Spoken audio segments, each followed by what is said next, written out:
प्रफुल्लास kitchen मध्ये आपले स्वागत आहे। आज बनवणार आहोत आपण पनीर चीज रोल। प्रथम कढईमध्ये तेल टाकून घेतलं, नंतर जिरे, नंतर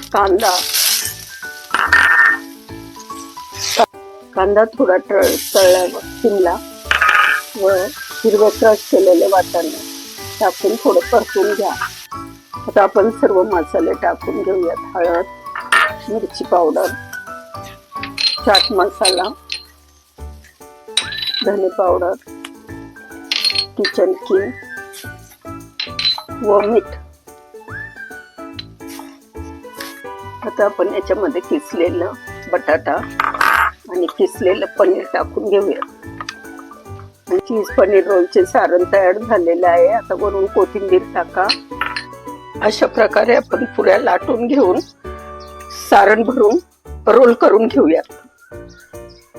अशा प्रकारे पुरी लाटून कॉर्नफ्लॉवरची स्लरी सगळीकडे साईडने लावून सारण भरून क्यूब टाकून रोल करून घेऊयात।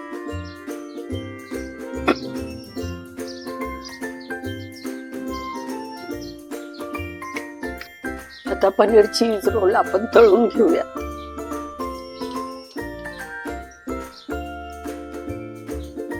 आपले पनीर चीज रोल तयार झालेले आहेत। आता आपण काढून घेऊयात।